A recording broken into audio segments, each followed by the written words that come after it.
compañeros. El día de hoy voy a presentar mi tarea académica sobre el tema ¿qué criterios se tienen en cuenta para elegir el colutorio oral de tu paciente? Primero, una breve introducción. Muchas personas piensan que los colutorios orales son simplemente para poder tener un buen aliento, pero es importante que nosotros conozcamos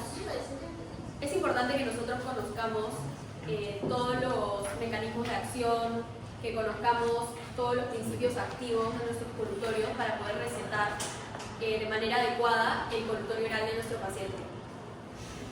Muchas personas usan los colutorios orales de manera cosmética para tener buen aliento, pero el día de hoy les voy a hablar sobre qué criterios debemos tener en consideración para elegirlos.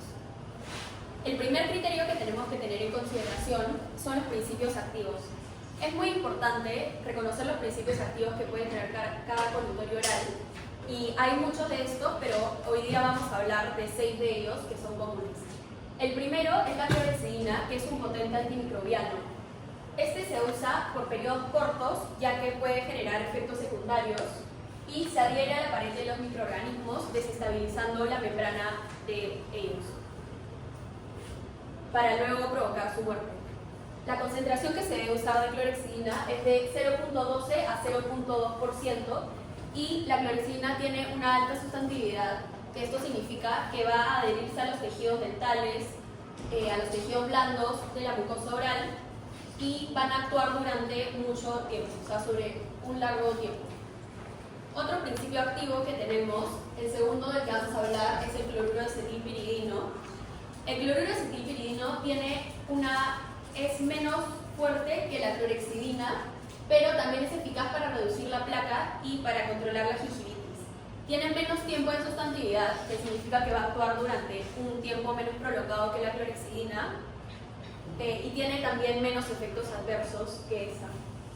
Luego, el tercer principio activo del que hablaré son los aceites esenciales, como por ejemplo el limol, el eucaliptol, y este tiene un uso diario para personas, por ejemplo, con salud, que se encuentran con salud. Entonces estos pueden ser recetados por un tiempo prolongado, a diferencia de la clorhexidina, y ya que esta es mucho más fuerte y potente.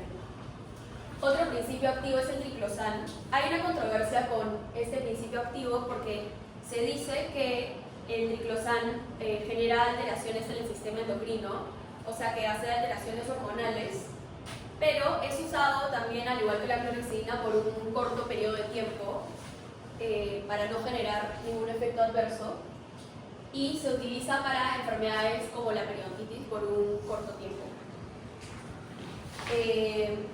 Luego otro principio activo es el xilitol, que tiene pocos efectos adversos y funciona como anticariogénico, y es un edulcorante que no puede ser fermentado por las bacterias cariogénicas. Entonces, al no ser fermentado, ayuda a controlar la enfermedad de la caries. Y el último principio activo que vamos a hablar es el flúor, que genera una remineralización y también inhibe la desmineralización del esmalte dental, y esto funciona como anticariogénico también y tiene pocos efectos adversos, a diferencia de la clorhexidina. El flúor reduce la capacidad de las bacterias para producir ácido, ya que inhibe ciertas enzimas como la enolasa, por ejemplo, que esto va a hacer que no se dé la glucólisis de las bacterias cariogénicas, y al no darse la glucólisis no se libera el ácido láctico, que es al final el que va a bajar el pH del ambiente bucal y para no generar caries. Bueno, el segundo criterio que se tiene que tener en cuenta son los efectos adversos. Por ejemplo, la clorhexidina genera alta función dental, alteración del gusto, sensación de sabor metálico, sequedad bucal, y esta es la que más efectos adversos genera entre todos los principios activos. Luego, segundo, tenemos el cloruro de acetilpiridino, que tiene menos efectos adversos. También genera los mismos efectos, muy parecidos, solo que en menores cantidades, en menor intensidad. Luego los aceites esenciales que generan irritación de la mucosa, ardor, tinción leve, pero esto va a ser aún menor, al igual que el xilitol y el flúor, que son los que menos efectos adversos generan. Aunque el flúor, si es ingerido en grandes cantidades, puede generar fluorosis, especialmente en niños pequeños. Y el xilitol puede tener un efecto laxante si se ingiere en exceso, pero es raro. Acá tenemos un cuadro que nos enseña la intensidad que tiene cada uno de estos efectos adversos.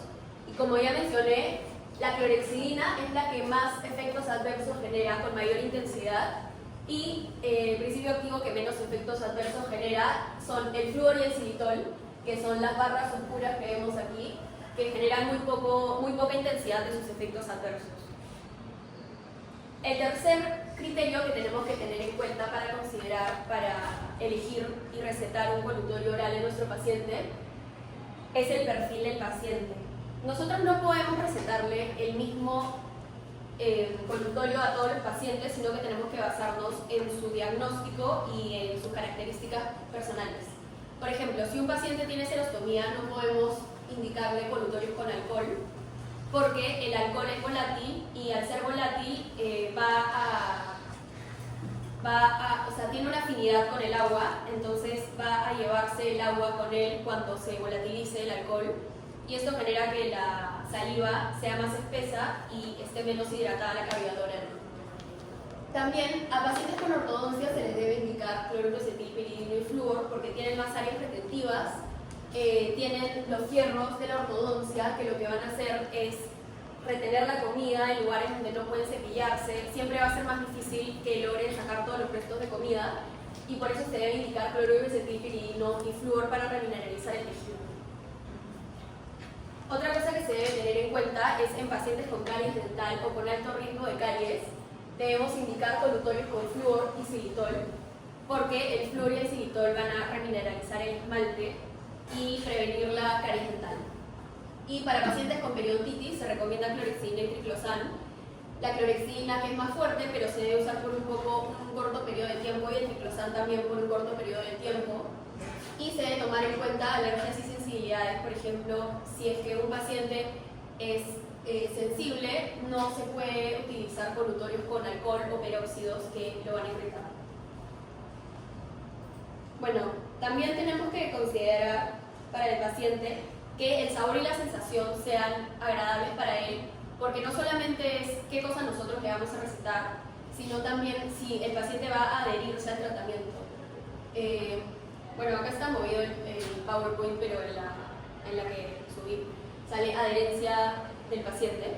Entonces, tú le puedes recetar a un paciente un colutorio que sea ideal para él, pero por ejemplo, si no es accesible económicamente para él, va a comprar el primero, pero luego no va a seguir el tratamiento y a la larga no va a ser tan efectivo si es que no continúa a largo plazo con el tratamiento.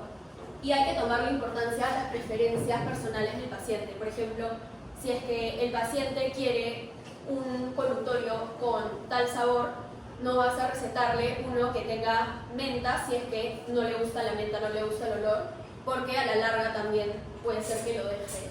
Y lo más importante también es que haya adherencia del paciente al tratamiento. El penúltimo criterio que tenemos que tener en cuenta para recetar un colutorio es la evidencia científica, porque ya que existe este mito en muchas personas de que el enjuague bucal es para tener buen olor de la cavidad oral, muchas personas lo compran por este motivo, pero nosotros tenemos que diferenciar entre un colutorio cosmético y un colutorio terapéutico, basándonos en evidencia científica y basarnos también en la seguridad que tenga, qué tan seguro es el colutorio para el paciente, y bueno, ver la validación científica que tienen las nuevas formulaciones que van saliendo al mercado.